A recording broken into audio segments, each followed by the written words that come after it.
Hello guys, ಎಲ್ರಿಗೂ welcome to the channel. So ಇವತ್ತಿನ video ಬಂದು ಇವತ್ತು ಶನಿವಾರ. ಸೊ ನಿಮಗೆಲ್ಲರಿಗೂ ಗೊತ್ತು, ಶನಿ ಮಹಾತ್ಮ ಜಯಂತಿ ಇರೋದ್ರಿಂದ ತುಂಬ ಕಡೆ ಎಲ್ಲ ದೇವಸ್ಥಾನಗಳಲ್ಲೂ ಪೂಜೆಗಳನ್ನ ಮಾಡ್ತಿದ್ದಾರೆ. ತುಂಬ ಕಡೆ ಶನಿ ಶಾಂತಿಗಳು ಆ ಥರ ತುಂಬ ಪೂಜೆಗಳು ನಡೀತಾ ಇತ್ತು. ಸೊ ನಾನು ಅದಕ್ಕೆ ಪ್ರಿಪೇರ್ ಆಗಿ ಮನೆಯಿಂದನೇ ಹೊರಟು ಬೇಗನೆ ಬಂದು ಶಾಪ್ನ ಓಪನ್ ಮಾಡಿ, ಸೊ ವರ್ಕ್ ಇತ್ತು ಸ್ವಲ್ಪ.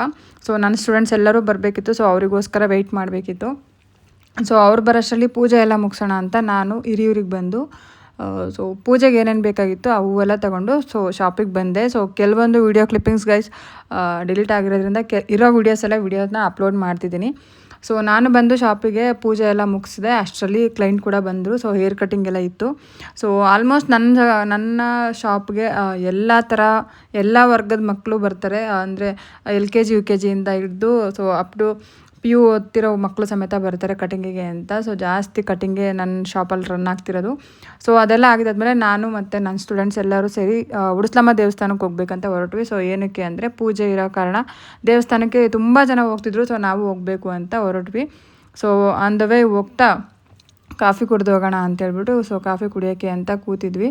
ಸೊ ಇವ್ರದ್ದು ಇದೆ, ಬರೀ ತರಲೆ ಕೆಲಸನೇ ಮಾಡ್ತಾ ಇರ್ತಾರೆ. ಎಲ್ಲಾದರೂ ಹೋದರೆ ಟೀ ಕುಡ್ರಿ ಅಂದರೆ ಟೀ ಚೆಲ್ಕೊಳೋ ಕೆಲಸ. ಸೊ ನಾನು ಕೂಡ ಟೀ ಎಲ್ಲ ಕುಡಿದು ಇವಾಗ ಎಲ್ಲ ಕಡೆ ಫ್ರಾಂಚೈಸಿಗಳು ತುಂಬ ಸ್ಟಾರ್ಟ್ ಆಗಿಬಿಟ್ಟಿದ್ದಾವೆ. ಅಮೃತ್ ಚಾ, ಕರ್ನಾಡ ಚಾ, ಏನೇನೋ ಅದನ್ನು ಟೀ ಎಲ್ಲ ಕುಡಿದು ಚೆನ್ನಾಗಿತ್ತು ಟೇಸ್ಟ್ ಎಲ್ಲ. ಸೊ ಅಲ್ಲಿಂದ ಇಲ್ಲಿಗೆ ಬಂದ್ವಿ ಉಡುಸ್ಲಮ್ಮ ದೇವಸ್ಥಾನಕ್ಕೆ. ಸೊ ಗೈಸ್, ನಾನು ಏನು ಹೇಳ್ತೀನಿ ಅಂತಂದರೆ, ನೀವು ಯಾವುದಾದ್ರೂ ದೇವ್ರನ್ನ ನಂಬ್ತೀರಾ ಅಂದರೆ ಸಂಪೂರ್ಣವಾಗಿ ನಂಬಿದ್ರೆ ಮಾತ್ರ ಎಲ್ಲ ಕೆಲಸಗಳು ಪರ್ಫೆಕ್ಟ್ ಆಗೋಕ್ಕೆ ಸಾಧ್ಯ. ಸೊ ಯಾವುದೋ ಒಂದು ಮೂಢನಂಬಿಕೆಯಿಂದ ಹೋಗೋದು, ಹೋಗೋಣ ಬಿಡು ಅನ್ನೋ ಥರ ದಯವಿಟ್ಟು ಹೋಗ್ಬೇಡಿ. ನಿಮಗೆ ಖಂಡಿತ ಅಲ್ಲಿ ಆ ದೇವ್ರ ಬಗ್ಗೆ ನಂಬಿಕೆ ಇದ್ದರೆ ಮಾತ್ರ ಆ ಜಾಗಕ್ಕೆ ಹೋಗಿ.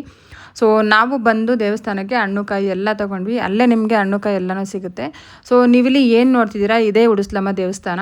ಸೊ ಈ ದೇವಸ್ಥಾನದ ಹಿಸ್ಟ್ರಿ ಬಂದು, ಇದು ಸುಮಾರು ವರ್ಷಗಳಿಂದ ಈ ದೇವಸ್ಥಾನ ಇರೋದು. ಸೊ ಇಲ್ಲಿ ಏನಪ್ಪ ಅಂದರೆ ದೇವರು ತಾನೇ ಭೂಮಿಯಿಂದ ಒಡ್ಮೂಡ್ರದು ಅಂತ ಹೇಳ್ತಾರೆ ಈ ಸೈಡೆಲ್ಲ. ಬಟ್ ಬೇರೆಯವರೆಲ್ಲ ಏನು ಉದ್ಭವ ಆಗಿರೋದು ಅಂತಾರಲ್ಲ ಅದು. ಸೊ ತುಂಬ ಜನ ಇಲ್ಲಿ ಪ್ರಯತ್ನ ಪಟ್ಟಿದ್ದಾರೆ ದೇವಸ್ಥಾನಕ್ಕೆ ಗೋಪುರ ಕಟ್ಟಬೇಕು ಅಂತ. ಸೊ ಕೆಲವೊಂದು ವಿಷಯಗಳಿಂದ ದೇವರಲ್ಲಿ ಅಪ್ಪಣೆ ಕೊಟ್ಟಿಲ್ದಿರೋ ಕಾರಣ ಸೊ ಖಂಡಿತ ಅಲ್ಲಿ ದೇವಸ್ಥಾನ ಕಟ್ಟೋದಕ್ಕೆ ಇಷ್ಟ ಇಲ್ಲ. ಇಲ್ಲಿ ಯಾವುದೇ ಪೂಜಾರಿ ಇಲ್ಲ, ಅರ್ಚಕರಿಲ್ಲ, ಇಂಥದ್ದೇ ತೊಗೊಂಬರ್ಬೇಕಂತ ಏನೂ ಇಲ್ಲ. ಇಲ್ಲಿ ಭಕ್ತರೇ ಪೂಜಾರರಾಗಿ ಪೂಜನೆ ಮಾಡ್ಕೊಂಡು ಹೋಗ್ತಾರೆ. ಸೊ ನೀವಿಲ್ಲಿ ಬರಬೇಕು ಅಂತಂದರೆ ಖಂಡಿತ ನಿಮಗೆ ರೂಟ್ ಬಂದು ಬೆಂಗಳೂರಿಂದ ಬಂದರೆ ಶಿರಾಕ್ಕೆ ಬಂದು, ಶಿರಾದಿಂದ ದ್ವಾರಾಳ ಹತ್ರನೇ ದೇವಸ್ಥಾನ ಇರೋದು. ಮೇನ್ ರೋಡಲ್ಲಿ ನಿಮಗೆ ಉಡುಸ್ಲಮ್ಮ ದೇವಸ್ಥಾನ ಅಂತ ಕಾಣಿಸುತ್ತೆ. ಒಂದು ನೇಮ್ ಬೋರ್ಡ್ ಕೂಡ ಹಾಕಿದ್ದಾರೆ ಅಲ್ಲಿ. ಸೊ ನಾನು ಇಲ್ಲಿ ಈ ವಿಡಿಯೋದಲ್ಲೇ ಕ್ಲಿಪ್ಪಿಂಗ್ ಹಾಕ್ತೀನಿ.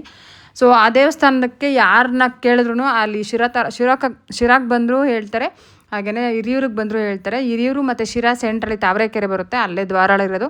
ಅಲ್ಲೇ ಮೇನ್ ರೋಡಲ್ಲೇ ನೀವು ಆನ್ ದ ವೇ ಬಸ್ಸಲ್ಲಿ ಬರ್ತಿದ್ರೆ ನೋಡ್ಬೋದು, ಇಲ್ಲ ಕಾರಲ್ಲಿ ಏನಾದರೂ ಓನ್ ವೆಹಿಕಲ್ಸಲ್ಲಿ ಬರ್ತಿದ್ರೆ ಖಂಡಿತ ದೇವಸ್ಥಾನನ ನೋಡ್ಕೊಂಡು ಹೋಗ್ಬೋದು. ಸೊ ಇಲ್ಲಿ ವಿಶೇಷ ಏನಪ್ಪ ಅಂತಂದರೆ, ತುಂಬ ಜನಕ್ಕೆ ಯಾರಿಗೆ ಮಕ್ಕಳಾಗಿರಲ್ಲ, ಮದುವೆಗಳಾಗಿರಲ್ಲ, ಬಿಸ್ನೆಸ್ ತುಂಬ ಲಾಸ್ ಆಗ್ತಿರುತ್ತೆ, ಅಥವಾ ಬಿಸ್ನೆಸ್ಸಲ್ಲಿ ಗ್ರೋತ್ ಆಗಬೇಕು ಅಂತ ಇದ್ದರೆ, ಅಥವಾ ನಿಮ್ಮ ಆಸ್ತಿ ಏನಾದರೂ ಜಮೀನು ವಿಷಯಗಳಿದ್ದರೆ ಅದನ್ನು ಡಿಕ್ಲೇರ್ ಆಗಬೇಕು ಅಂತಿದ್ರೆ ಖಂಡಿತ ಈ ದೇವಸ್ಥಾನಕ್ಕೆ ಬರ್ಬೋದು. ಸೊ ಈ ದೇವಸ್ಥಾನದಲ್ಲಿ ಫಸ್ಟು ಮೇಯ್ನಾಗಿ ನೀವು ದೇವರಿಗೆ ಏನು ನೈವೇದ್ಯನ ಕೊಡಬೇಕು ಅಂತ ಇರ್ತೀರ, ಅದು ನಿಮ್ಮ ಇಷ್ಟಾನುಸಾರನೇ ನಡೆಯೋದು. ಅಲ್ಲಿ ಯಾವುದೇ ರೀತಿ ಅಲ್ಲಿ ಯಾರೂ ಬಲವಂತ ಮಾಡಲ್ಲ, ನಿಮಗೆ ಇದನ್ನೇ ಕೊಡಬೇಕು ಅದನ್ನೇ ಕೊಡಬೇಕು ಅಂತ ಖಂಡಿತ ಇಲ್ಲ. ಸೊ ನಾನು ಕೆಲವೊಂದು ದೇವಸ್ಥಾನಗಳಿಗೆ ಹೋದಾಗ ಇದೇ ಥರ ಪೂಜೆ ಮಾಡಬೇಕು, ಅದೇ ಥರ ಪೂಜೆ ಮಾಡಬೇಕು ಅಂತ ಇರುತ್ತೆ. ಬಟ್ ಈ ದೇವಸ್ಥಾನದಲ್ಲಿ ಏನೂ ಇಲ್ಲ. ಅಲ್ಲಿ ಸಿಗೋ ಹಣ್ಣು ಕಾಯಿ ಹೂವನ್ನ ಸೊ ಪೂಜೆಗೆ ಅಂತ ತೊಗೊಂಬಂದಿರ್ತೀವಿ. ಅದ್ರ ಜೊತೆಗೆ ನೀವು ಅರ್ಕೆ ಮಾಡ್ಕೊಂಡು ಮೊಸರನ್ನ ಈ ದೇವರಿಗೆ ನೈವೇದ್ಯ ಮಾಡ್ತಾರೆ. ಹಾಗೆಯೇ ಚಿಕನ್ ಕೂಡ ಮಾಡ್ತಾರೆ. ಅಲ್ಲಿ ಕೋಳಿ ಬಲಿ ಕೊಟ್ಟು ಕೂಡ ಪೂಜೆನ ಮಾಡ್ತಾರೆ. ತುಂಬ ಅಂದರೆ ತುಂಬ ಪಾಪ್ಯುಲರ್ ಆಗಿರೋಂಥ ದೇವಸ್ಥಾನ ಇದು. ನೀವು ಸುತ್ತಮುತ್ತ ಎಲ್ಲ ಕಡೆಯಿಂದನೂ ಅಂದರೆ ಹಿರಿಯೂರು ತಾಲೂಕು ಆಗಿರ್ಬೋದು, ಶಿರಾ ತಾಲೂಕು ಆಗಿರ್ಬೋದು, ತುಂಬ ಕಡೆಗಳಿಂದ ದೇವಸ್ಥಾನಕ್ಕೆ ಬರ್ತಾರೆ. ಅಪ್ ಟು ಆಂಧ್ರವರೆಗೂ ಕೂಡ ಈ ದೇವಸ್ಥಾನಕ್ಕೆ ಭಕ್ತರಿದ್ದಾರೆ. ಸೊ ಈ ದೇವಸ್ಥಾನದಲ್ಲಿ ಫಸ್ಟ್ ಏನು ಅರ್ಕೆನ ಮಾಡ್ಕೊಂಡು ಹೋಗಿರ್ತೀರ, ಒಂದು ಸಲ 2 ಸಲ 3 ಸಲ ಕಂಟಿನ್ಯೂ ಇದ್ದರೆ ಮಾತ್ರ ಯಾವುದಾದ್ರೂ ದೇವರು ಫಲ ಕೊಡೋದಕ್ಕೆ ಸಾಧ್ಯ. ಸೊ ಅದೇ ಥರ ನೀವು ದೇವಸ್ಥಾನಕ್ಕೆ ಬಂದು ಪೂಜೆನ ಮಾಡ್ಕೊಂಡು ಹೋಗ್ಬೋದು. ಸೊ ನೀವೇನಾದರೂ ಅರ್ಕೆ ಮಾಡ್ಕೋಬೇಕು ಅಂತ ಇದ್ದರೆ ನೀವು ಮನಸ್ಸಲ್ಲಿ ಏನು ಬೇಕಾದರೂ ಅರ್ಕೆನ ಮಾಡ್ಕೋಬೋದು. ನಾನು ಮೊಸರನ್ನ ತಗೊಂಬಂದು ನೈವೇದ್ಯ ಕೊಡ್ತೀನಿ ಅನ್ಬೋದು. ಇಲ್ಲ ಅಂದರೆ ಖಂಡಿತ ಕೋಳಿನ ಬಲಿ ಕೊಟ್ಟು ಅಲ್ಲೇ ಅಡುಗೆ ಕೂಡ ಮಾಡೋ ವ್ಯವಸ್ಥೆ ಇದ್ದಾವೆ. ಸೊ ಅಲ್ಲಿ ಕೂಡ ಮಾಡ್ಕೊಂಡು ಹೋಗ್ಬೋದು. ಇಲ್ಲಿ ಇವರೆಲ್ಲ ಕೂತಿದಾರಲ್ಲ, ಇವರೆಲ್ಲರೂ ಏನು ಮಾಡ್ತಿದ್ದಾರೆ ಅಂತಂದರೆ, ಸೊ ಆ ಕಲ್ಲು ಮೇಲೆ ಕೂತ್ಕೋತಾರೆ. ನಮಗೇನಾದರೂ ಅರ್ಕೆ ಇದ್ದರೆ ಈ ಬಲಗಡೆ ತಿರುಗಿದ್ರೆ ನನಗೆ ಕೆಲಸ ಆಗುತ್ತೆ ಅಂತ, ಇಲ್ಲ ಅಂದರೆ ಲೆಫ್ಟಿಗೆ ತಿರುಗಿದ್ರೆ, ಎಡಗಡೆಗೆ ತಿರ್ಕೊಂಡ್ರೆ ಕೆಲಸ ಆಗಲ್ಲ, ಲೇಟ್ ಆಗುತ್ತೆ ಅಂತ. ಸೊ ಅವರವರ ಮನಸ್ಸಲ್ಲಿ ಅವ್ರು ಅಂದ್ಕೊಂಡು ಈ ದೇವಸ್ಥಾನದ ಮುಂದೆ ಆ ಕಲ್ಲು ಮೇಲೆ ಕೂತ್ಕೊಳ್ಳೋದು. ಇದು ಯಾವುದೇ ರೀತಿ ಮೂಢನಂಬಿಕೆ ಅಂತ ಅನ್ನಿಸ್ಬೋದು. ತಿಳುವಳಿಕೆ ಇರೋರಿಗೆ ಖಂಡಿತ ಇದು ಮೂಢನಂಬಿಕೆ ಅಲ್ಲ, ತಿಳುವಳಿಕೆ ಇಲ್ಲದೆ ಇರೋರಿಗೆ ಖಂಡಿತ ಮೂಢನಂಬಿಕೆ ಅಂತ ಅನಿಸುತ್ತೆ. ಯಾಕಂದ್ರೆ ಇಲ್ಲಿ ಕೂತಿರೋರು ಯಾರೂ ದಡ್ರಲ್ಲ, ಎಲ್ಲರೂ ಮನುಷ್ಯರೇ. ಎಲ್ಲರ ಕೆಲಸಗಳು ಆಗಿದ್ರೆ ಮಾತ್ರನೇ ಈ ದೇವಸ್ಥಾನಕ್ಕೆ ಬರೋದಕ್ಕೆ ಸಾಧ್ಯ, ಯಾವ ದೇವರಾದ್ರೂ ಅಷ್ಟೇ. ಸೊ ಆ ಕಲ್ ಮೇಲೆ ಕೂತಾಗ ನೀವು ನಿಮ್ಮ ಮನಸ್ಸಲ್ಲಿ ಹರಕೆನ ಮಾಡಿಕೊಂಡು ಒಂದು ಮದುವೆ ಆಗಬೇಕು ಅಂತ ಇದ್ದರೆ ನೀವೊಂದು ಟಾರ್ಗೆಟ್ ಇಟ್ಕೊಂಡಿರ್ತೀರಲ್ವ, 6 ತಿಂಗಳು 1 ವರ್ಷ ಆ ಥರ ಒಂದು ಟಾರ್ಗೆಟ್ನ ಇಟ್ಕೊಂಡು ಈ ವರ್ಷದಲ್ಲಿ ನನ್ನ ಮದುವೆ ಆಗುತ್ತಾ, ಚೆನ್ನಾಗಾಗುತ್ತಾ, ಒಳ್ಳೆ ಲೈಫ್ ಸಿಗುತ್ತಾ, ಒಳ್ಳೆ ಲೈಫ್ ಪಾರ್ಟ್ನರ್ ಸಿಗ್ತಾರಾ ಅಂತ ಕೇಳಿಕೊಂಡು ನೀವು ಆ ಕಲ್ ಮೇಲೆ ಕೂರಬೇಕು. ಸೊ ನಾನು ಇಲ್ಲಿ ಕೂತಿದ್ದೀನಲ್ಲ, ಸೇಮ್ ಇದೇ ಥರನೇ ನಾನು ನನ್ನ ಹೊಸ ಶಾಪ್ ಬಗ್ಗೆ, ನಾನು ಹೊಸ ಬಿಸ್ನೆಸ್ ಸ್ಟಾರ್ಟ್ ಮಾಡ್ತಿರೋದ್ರ ಬಗ್ಗೆ ಕೇಳಬೇಕು ಅಂತ ಕೂತಿದ್ದೆ. ಸೊ ನನಗೆ ಸಿಕ್ಕಾಬಟ್ಟೆ ಒಂಥರ ನರ್ವಸ್ನೆಸ್ ಅನ್ನಿಸ್ತಿತ್ತು. ಕೆಲವೊಂದು ದೈವಿಕ ಶಕ್ತಿಗಳು ಇರೋಂಥ ಜಾಗನೇ ಅಷ್ಟು ಅಂತ ಅನಿಸುತ್ತೆ. ಆ ಎನರ್ಜಿ ನಮಗೆ ನಾವೇ ಅದಷ್ಟಕ್ಕೆ ಅದೇ ಕ್ರಿಯೇಟ್ ಆಗ್ತಾ ಹೋಗುತ್ತೆ, ನಾವೇನು ಮಾಡದೇ ಇದ್ರೂ. ಸೊ ಸ್ವಲ್ಪ ಹೊತ್ತು ನಾನು ಕೂತಿದ್ದಾದಮೇಲೆ ಕೂಡ ನನಗೂ ಆ ಅನುಭವ ಆಯಿತು. ನಾನು ಕೂತಿರೋ ಕಲ್ಲು ಕೂಡ ತಿರ್ಗಕ್ಕೆ ಸ್ಟಾರ್ಟ್ ಆಯಿತು. ಸೊ ನೀವಿಲ್ಲಿ ಈ ವಿಡಿಯೋದಲ್ಲಿ ಹಾಕ್ತೀನಿ ನಾನು, ನೋಡಿ ಕಂಟಿನ್ಯೂ ವಿಡಿಯೋ ನೋಡಿದ್ರೆ ಮಾತ್ರ ನಿಮಗೆ ಗೊತ್ತಾಗುತ್ತೆ. ಸೊ ನೀವು ಇಲ್ಲಿ ನೋಡ್ತಿದ್ರಲ್ಲ, ರೈಟ್ ಸೈಡ್ಗೆ ಕಲ್ಲು ತಿರುಗ್ತು. ಸೊ ಇಲ್ಲಿ ಯಾವುದೇ ರೀತಿ ಯಾರು ಕಲ್ಲನ್ನು ಶೇಕ್ ಮಾಡೋದಾಗಿರ್ಬೋದು ಅಥವಾ ನಾವೇ ತಿರ್ಗೋದಾಗಿದ್ರೆ ಖಂಡಿತ ಇಲ್ಲ. ನಿಮ್ಮ ಕೆಲಸ 100% ಆಗುತ್ತೆ ಅಂದರೆ ಮಾತ್ರನೇ ರೈಟಿಗೆ ತಿರುಗುತ್ತೆ ಅಥವಾ ಲೆಫ್ಟಿಗೆ ತಿರುಗುತ್ತೆ. ಇಲ್ಲ ನೀವು ಏನೇ ಪ್ರಯತ್ನ ಪಟ್ರೂ ಖಂಡಿತ ಆ ಕಲ್ಲು ಮೂಮೆಂಟ್ ಕೂಡ ಆಗೋಲ್ಲ. ಇದೇ ಈ ಜಾಗಕ್ಕಿರೋ ಶಕ್ತಿ. ಸೊ ಖಂಡಿತ ನಿಮಗೂ ಯಾರಿಗಾದರೂ ಇದೇ ಥರ ಹೊಸ ಅನುಭವ ನೀವು ಎಕ್ಸ್ಪೀರಿಯೆನ್ಸ್ ಮಾಡಬೇಕಂತ ಇದ್ದರೆ, ಆ ದೇವಸ್ಥಾನದ ಬಗ್ಗೆ ತಿಳ್ಕೊಬೇಕಂತಿದ್ರೆ ಖಂಡಿತ ಬಂದು ಕೇಳ್ಕೊಂಡು ಹೋಗ್ಬೋದು. ಸೊ ಪ್ರತಿಯೊಬ್ಬರು ಕೂಡ ಈ ದೇವಸ್ಥಾನದ ಬಗ್ಗೆ ನಿಮಗೆ ಕೂತು ನಿಂತು ಹೇಳ್ತಾರೆ. ಆಮೇಲೆ ತುಂಬ ಎಕ್ಸ್ಪೆನ್ಸಿವ್ ಅಂತ ಖರ್ಚು ಅಂತ ಅನ್ನೋ ಥರ ದೇವಸ್ಥಾನ ಏನೂ ಅಲ್ಲ. 2 ಕೋಳಿನ ಬಲಿ ಕೊಟ್ಟು ಏನಾದರೂ ನಾನ್ ವೆಜ್ಜನ್ನ ಅಡುಗೆನ ಮಾಡಿ ಊಟನ ಮಾಡ್ತಾರೆ. ನಿಮಗೆ ಶಕ್ತಿ ಇನ್ನೂ ಜಾಸ್ತಿನೇ ಇದ್ದರೆ ನೀವು ಇನ್ನೂ ಜಾಸ್ತಿನೇ ಮಾಡ್ಬೋದು. ಇಲ್ಲಿ ಕುರಿ ಅಂದರೆ ಪ್ರಾಣಿ ಬಲಿ ಇದೆ, ಬಟ್ ಆದರೆ ಅದು ನಿಮ್ಮ ಶಕ್ತಿ ಅನುಸಾರ ನೀವೇನು ಅನ್ಕೋತೀರಾ, ನೀವು ಎಷ್ಟು ಮಾಡಬೇಕಂತ ಅಂದ್ಕೊಂಡಿರ್ತೀರಿ. ನೀವು ಅಲ್ಲಿ ಬರೋರಿಗೆಲ್ಲ ಊಟ ಹಾಕ್ತೀನಿ ಅಂದರೆ ಅದನ್ನು ಮಾಡ್ಬೋದು. ಇಲ್ಲ ನಮ್ಮಷ್ಟಕ್ಕೆ ನಾವೇನಾದರೂ ಮಾಡಬೇಕಂತ ಇದ್ದೀವಿ ಅಂದರೆ ಅದನ್ನು ಕೂಡ ಮಾಡ್ಕೊಂಡು ಹೋಗ್ಬೋದು. ಸೊ ಈ ಥರ ಈ ದೇವಸ್ಥಾನ ಇರೋದು. ಮತ್ತು ಅದಾದಮೇಲೆ ಕೆಲವರು ಇನ್ನೂ ಮಡ್ಲಕ್ಕಿ ಎಲ್ಲ ಕೊಡಬೇಕು ಅಂತ ಇರ್ತಾರಲ್ಲ, ಆ ಥರನೂ ಕೂಡ ಕೊಡ್ಬೋದು. ನೀವು ಇಲ್ಲಿ ಏನು ನೋಡ್ತಿದ್ದೀರಾ, ಇದು ದೊಡ್ಡ ಆಲದ ಮರ. ಸೊ ಇಲ್ಲಿ ನಿಮಗೆ ಲೆಫ್ಟ್ ಸೈಡಲ್ಲಿ ಏನು ಕಾಣಿಸ್ತಿದೆ ಅಲ್ಲಿನೇ ನಿಮಗೆ ಬಲಿನ ಕೊಡೋದು. ಅದಾದಮೇಲೆ ಇಲ್ಲಿ ರೈಟ್ ಸೈಡಿಗೆ ಬಂದು ಮರ ಇರೋದು. ಈ ಮರದ ಹತ್ರನೇ ನಿಮಗೆ ಏನದು ಮಡ್ಲಕ್ಕಿ ಐಟಮ್ನ ತೊಗೊಂಬಂದ್ಬಿಟ್ಟು ಅಲ್ಲಿ ಬ್ಲೌಸ್ ಪೀಸಲ್ಲಿ ಹಾಕಿ ಅಲ್ಲಿ ಕಟ್ಟೋದು. ಸೊ ಅಲ್ಲಿ ಕೆಲವೊಂದು ಮರಗಳ ಥರ ಇಟ್ಟಿದ್ದಾರೆ, ಅದಕ್ಕೆ ಕಟ್ಟಬೇಕು ಅಷ್ಟೇ. ಅದನ್ನು ಬಿಟ್ಟು ಬೇರೆ ಏನು ಜಾಸ್ತಿ ಎಲ್ಲ ಏನೂ ಇಲ್ಲ ಗೈಸ್. ನೀವು ಖಂಡಿತ ಒಂದ್ಸಲ ಎಕ್ಸ್ಪೀರಿಯೆನ್ಸ್ ಮಾಡಬೇಕು ಈ ಹೊಸ ಅನುಭವನ ಅಂದರೆ ಖಂಡಿತ ಉಡಿಸ್ಲಮ್ಮನ ದೇವಸ್ಥಾನಕ್ಕೆ ಒಂದ್ಸಲ ಬನ್ನಿ. ಸೊ ಇದೇನೇ, ಯಾವುದೇ ಪೂಜಾರಿ, ಯಾವುದೇ ಉದ್ಘಾಟತನ ಇಲ್ದಲೆ, ಯಾವ ವಾದ ವಿವಾದಗಳಿಲ್ದಲೆ, ರಶ್ ಇಲ್ದಲೆ ಖಂಡಿತ ನಡೆಯುತ್ತೆ. ಅಮಾವಾಸ್ಯೆ ಹುಣ್ಣಿಮೆಗಂತೂ ತುಂಬಾ ಜನ ಇರ್ತಾರೆ ಅಲ್ಲಿ. ಸೊ ನೀವು ಆದಷ್ಟು ಮಂಗಳವಾರ ಶುಕ್ರವಾರ ಬರೋದಕ್ಕೆ ಟ್ರೈ ಮಾಡಿ, ಮಾಡ್ಕೊಂಡು ಹೋಗ್ಬೋದು. ತೀರಾ ಜನ ಕ್ಯೂ ಸಿಸ್ಟಮ್ ಎಲ್ಲ ಏನೂ ಇಲ್ಲ. ಖಂಡಿತವಾಗ್ಲೂ ಆರಾಮಾಗಿ ದೇವರ ದರ್ಶನ ಮಾಡ್ಕೊಂಡು ಹೋಗ್ಬೋದು. ಯಾಕಂದರೆ ದೇವರಿಗೆ ನೀವೇ ಅರ್ಚಕರು. ನಿಮಗೆ ಎಷ್ಟೊತ್ತು ಸಮಾಧಾನ ಅಷ್ಟೊತ್ತು ನಿಂತು ಆರಾಮಾಗಿ ಪೂಜೆನ ಮಾಡ್ಬೋದು. ಸೊ ಅಲ್ಲಿ ಪೂಜೆ ಎಲ್ಲ ಮುಗಿಸಿ ನಾವು ನೆಕ್ಸ್ಟ್ ಬಂದಿದ್ದು ಅಲ್ಲಿಂದ ಸ್ವಲ್ಪ ಮುಂದೆ ಹೋದ್ರೇ ಸೊ ಆನೆಸಿದ್ರಿ ಅಂತ ಸಿಗುತ್ತೆ. ಸೊ ಆ ದೇವಸ್ಥಾನಕ್ಕೆ ಶನಿ ಮಹಾತ್ಮ ದೇವಸ್ಥಾನ ಇತ್ತು ಅಲ್ಲಿ. ಸೊ ಅಲ್ಲಿ ಹೋಗೋಣ ಅಂತ ಹೊರಟ್ವಿ. ಯಾಕಂದರೆ ಶನಿ ಜಯಂತಿ ಇರೋದ್ರಿಂದ ಹೋಗಲೇಬೇಕು ಅನ್ನೋ ಥರ ಮೈಂಡಿಗೆ ಫಿಕ್ಸ್ ಆಗಿಬಿಟ್ಟಿದ್ವಿ. ಪಾವಗಡಕ್ಕೆ ಹೊರಟಿದ್ವಿ. ಸೊ ಅನ್ಫಾರ್ಚುನೇಟ್ಲಿ ಪಾವಗಡ ಕ್ಯಾನ್ಸಲ್ ಆಗಿ ಈ ದೇವಸ್ಥಾನಕ್ಕೆ ಬರಬೇಕಾಯಿತು.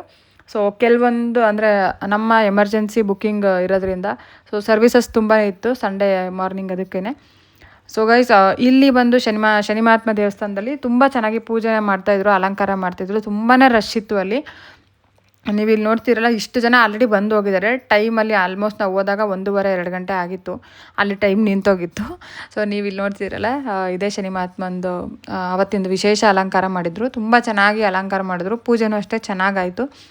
ಸೊ ನಾವು ಕೂಡ ಪ್ರಸಾದ ಎಲ್ಲ ತಗೊಂಡು ಆಚೆ ಬಂದ್ವಿ. ಅಲ್ಲಿ ಕೂಡ ಒಂದು ಏನದು ಶಾಸ್ತ್ರ ಹೇಳೋದರ, ಆಮೇಲೆ ಹೊರಗಡೆ ಬಂದರೆ ನವಗ್ರಹ, ಆಂಜನೇಯ ದೇವಸ್ಥಾನ, ಈ ಥರ ಎಲ್ಲನೂ ಇತ್ತು. ನಾವು ಕೂಡ ಹೋಗಿ ಸೊ ನವಗ್ರಹ ಶಾಂತಿ ಅಂತ ತುಂಬ ಕಡೆ ಎಲ್ಲನೂ ಮಾಡ್ತಾ ಇರ್ತಾರೆ ಈ ಟೈಮಲ್ಲಿ. ಸೊ ನಿಮಗೂ ಆ ಥರ ಏನಾದರೂ ದೋಷಗಳಿದ್ದರೆ ಖಂಡಿತ ಒಂದ್ಸರಿ ಕೇಳಿ ದೇವಸ್ಥಾನದಲ್ಲಿ.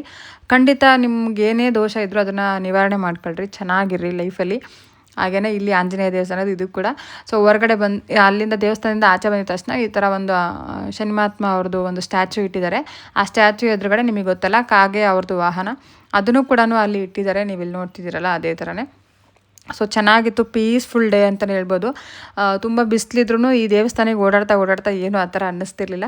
ಸೊ ನಾನು ಕೂಡ ದರ್ಶನ ಎಲ್ಲ ಮುಗಿಸಿ ಸೊ ಅಲ್ಲಿ ಎಳ್ಬತ್ತಿ ಕೂಡ ಹಚ್ಚಬೇಕಿತ್ತು. ಸೊ ಎಳ್ಬತ್ತಿ ಹಚ್ಚೋಕ್ಕೆ ಅಂತ ನಾನು ಹೋದೆ.